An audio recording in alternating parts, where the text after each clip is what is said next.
Okay, think about this. Our bodies, they're fundamentally built for survival, right? To protect themselves, keep everything intact. It's like the deepest instinct we have. Absolutely. Self-preservation is core. So what happens when that completely flips? When someone has this persistent, overwhelming feeling, a need to remove or paralyze a perfectly healthy arm or leg. It just throws everything we think we know about identity and the body into question. This feeling, this mismatch, it causes immense suffering, and it runs completely counter to that basic survival drive. It's one of the biggest puzzles in medicine today. Yeah, exactly. And that's why we're doing this deep dive. We're looking into the sources, which are frankly pretty complex and controversial around this condition. You might have heard different names. BID, body integrity, identity disorder, Or xenomelia. right? Or the official one now, body integrity dysphoria, BID. Our mission here is to sort of untangle the different ideas as a psychological, as a neurological, something in the brain, and then grapple with the really tough ethical questions about how we should even respond. Okay, let's get into it. Maybe start with how we even got to these names, Mm-hmm. because the history tells quite a story. It really does. The earliest reports, back in the 70s, some even showed up in places like Penthouse, oddly enough. Wow, really? Yeah. They focused on this idea of apotemnophilia, which basically means amputation love. Hmm. The thinking then was it's primarily sexual, a paraphilia. But that view shifted pretty dramatically, didn't it? Around the mid-2000s. Big shift, 2005. A psychiatrist, Michael First, he studied about 52 people systematically, and he proposed body integrity identity disorder, or BID. His big finding was, look, this isn't a delusion, and for most people, it's not primarily about sex. So what was it about then? It was about identity, a profound mismatch. This feeling that the only way to feel complete or whole was to change their physical body to match their internal sense of self. And the timing. This isn't something people just develop later in life. That's key. The sources are clear. This feeling of wrongness, it usually starts super early, often around 6 or 7 years old. And it's fixed. Same limb, same spot, basically for as long as they can remember. And that focus on identity, that's what led to comparisons with other conditions. Exactly. The comparison often made is with gender dysphoria. Both involve this intense discomfort with your given anatomy. Both usually start in childhood. Okay. And in both, people find some relief by altering or kind of mimicking the state they feel they should be in. So using a wheelchair maybe for BID, or, how someone with gender dysphoria might find relief in expressing their identified gender. So it's about aligning the inside map with the outside reality. That's the core idea. Then you also see the term xenomelia, foreign limb syndrome. That really highlights the feeling that the limb just doesn't belong. And now, officially, it's body integrity dysphoria, BID, in the ICD-11, under disorders of bodily distress. Reflects that evolving understanding. And if we look at the people who experience this, is there a typical pattern? Yeah, the clinical features are pretty consistent across studies. It's mostly males, maybe around 80%. And it's usually a lower limb, overwhelmingly often the left leg. Why the left leg? We don't really know for sure, but that pattern is strong. Okay, so we've got the history, the names, the pattern. Let's dig into the core question. What's causing this? Is it like purely in the mind, psychological? Or is there something different about the brain itself? Well, the psychological angle, that identity mismatch idea, it's compelling because these individuals are, otherwise psychologically sound. They aren't psychotic. They know the limb is healthy. They don't think it's ugly or anything, not like body dysmorphic disorder. Exactly. It's distinct from BDD. They just feel it's foreign, alien. Like it doesn't belong. Precisely. There was that one patient who described his leg as feeling too long, like a stilt. It's like their internal body blueprint is just wrong, and they need to fix it. But I seem to remember the sources mentioning some debate. Like, maybe the sexual component isn't completely off the table. That's a really important point. While First's work shifted the focus away from sex being the primary driver, some critics say, hang on, let's not exclude it entirely. When they analyze survey data, purely identity-driven cases or purely apotemnophilic cases are actually kind of low, maybe 10% each. So for most people. For most, there seems to be this complex overlap. The identity mismatch is there, but there's often some level of sexual feeling tied to the idea of the disability or the relief it might bring. It's tangled. Okay. Let's switch gears then to the brain science. Yeah. The xenomelia idea. What's the theory there? This theory suggests BID might stem from a problem right from the start, maybe even congenital. A dysfunction in the brain areas that create and maintain our internal body map. Basically, the wiring that tells us this part is me is somehow faulty for that specific limb. And they compare it to other neurological conditions. Yeah, like somatoparaphrenia. That's where someone, often after a stroke affecting the right side of the brain, denies that their own limb belongs to them. So there's this idea that maybe BIDE involves a similar brain region, but maybe the cause is developmental, not acquired damage. And are they actually finding differences in the brains of people with BIAD? They are. Neuroimaging, MRI, fMRI, MEG scans, they consistently point to the right superior parietal lobule, the SPL. Okay, what does the SPL normally do? It's crucial for integrating sensory information and mapping our body's position in space. Body awareness, basically. And studies have found things like reduced cortical thickness or less surface area in that specific right SPL region, sometimes also the anterior insula linked to the unwanted limb. Wow, okay, so a structural difference. Yeah.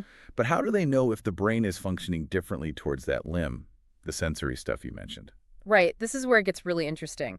They use tests like skin conductance response SCR. It measures tiny changes in sweating, reflecting nervous system arousal or stress. And what did they do? They'd apply a little touch or stimulus above the line where the person wanted the amputation, and then below it, on the part they felt was foreign, a significantly higher SER reading, more stress, more arousal, when the touch was below that line.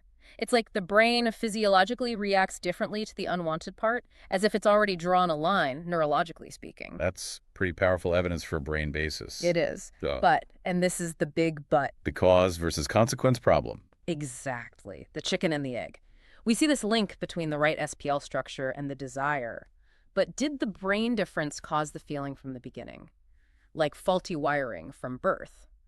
Or did decades of intense psychological distress, hating the limb, pretending it wasn't there, did that reshape the brain through neuroplasticity? So the brain changes could be the result, not the cause.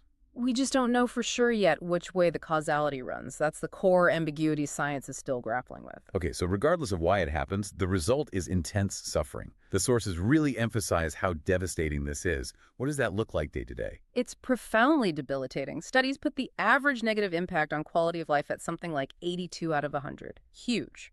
This constant distress drives people to find ways to cope, to get even temporary relief. Like pretending, simulating the disability they desire. Exactly that. Using wheelchairs, crutches, binding the limb up to make it look like a stump. And these pretending behaviors, they do provide significant, though temporary relief.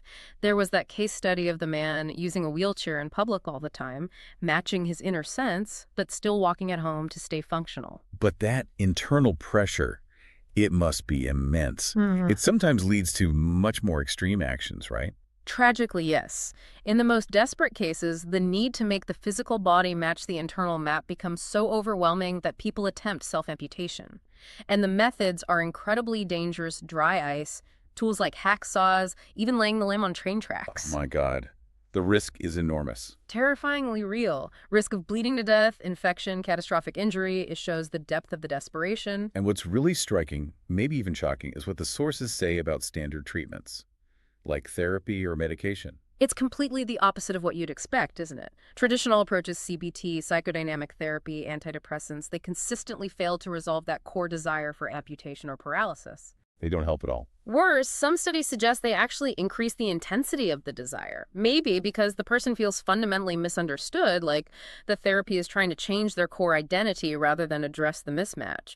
They might get a bit less depressed overall, perhaps, but the BIAD itself gets stronger. So talk therapy can make the core problem worse. And the only thing reported to actually resolve the desire is the most drastic option. That's the difficult truth presented in the case literature. When you look at reports of carefully selected individuals who did undergo surgical amputation, the results are described as remission of BIDE. Remission, like it's gone. Gone. The desire vanishes permanently. Patients report feeling complete, satisfied inside, finally aligned. Quality of life improvements are described as impressive, and satisfaction rates are reportedly very high. Wow. That stark contrast. Traditional therapy fails or worsens it. Surgery apparently resolves it. That leads directly into the ethical minefield, doesn't it? Absolutely. It puts clinicians and surgeons in an incredibly difficult position.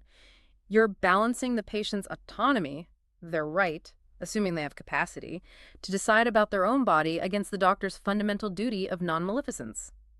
first, do no harm. And intentionally removing a healthy limb feels like the definition of harm from a purely medical standpoint. From a traditional medical standpoint, yes, it feels like a violation of the oath. But then the arguments for considering surgery, they focus on relieving that immense suffering. Right. Exactly. The argument from beneficence is powerful.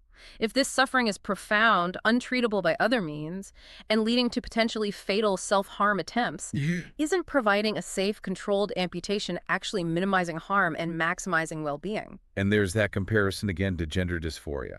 Yes, many ethicists draw that parallel. The argument goes, if we accept gender confirmation surgery to alleviate the distress of gender dysphoria by aligning the body with identity, why not consider elective amputation for bi-eyed if it's understood as another identity disorder needing physical alignment for psychological health? It's such a difficult comparison, but you can see the logic. Yeah. Okay, so given how controversial surgery is, what else is on the horizon? Are researchers looking at less invasive ways to tackle this, maybe targeting the brain directly? Yes, thankfully. There's some really interesting work using virtual and augmented reality. One technique is called RES, Augmented Reality Telepresence to the Ideal Self. What does that involve? Basically, using augmented reality goggles, they can virtually erase or amputate the unwanted limb from the person's view of their own body, so the brain sees the body configuration the person desires. And does it help? Pilot studies showed it was well tolerated and actually led to immediate reductions in bi-eyed symptoms. It suggests that maybe if you can therapeutically trick or adjust that body map in the brain in the right SPL, you might relieve the distress without surgery. So manipulating the brain's perception. Potentially. And looking further ahead, people are exploring things like targeted neurofeedback or maybe other brain stimulation techniques focused specifically on those parietal areas. If the wiring is faulty, can we non-invasively help rewire it? That's the hope. Before we wrap up, we should probably touch on the social side. That term transabled comes up in some discussions. Right. That term emerged from within some online bi-eyed communities. It frames the desire for amputation or paralysis as a kind of transition, similar to gender transition, moving from a default able-bodied state to a desired disabled identity. Trying to claim an identity, essentially. Yes, seeking social recognition and validation. But it's definitely controversial. How so? Well, it creates tension, particularly with some established disability rights advocates. While the people using the term see it as validating their experience, some disability advocates worry it might trivialize the struggles of people who have disabilities involuntarily, or that it might frame disability as a choice in a way that undermines efforts for inclusion and accommodation. It's a really complex social debate. Okay. So pulling this all together, this deep dive has shown us BIDE is this profound, almost unbelievable mismatch between body and self. It seems potentially linked to how the right parietal lobe maps the body, causes suffering so bad people risk death. And yet, the treatment reported as most effective is ethically the hardest one to accept. Yeah, and maybe the final thought to leave people with is thinking about BIDE really forces us to ask, what does health even mean? Is it just about having all your biological parts working perfectly?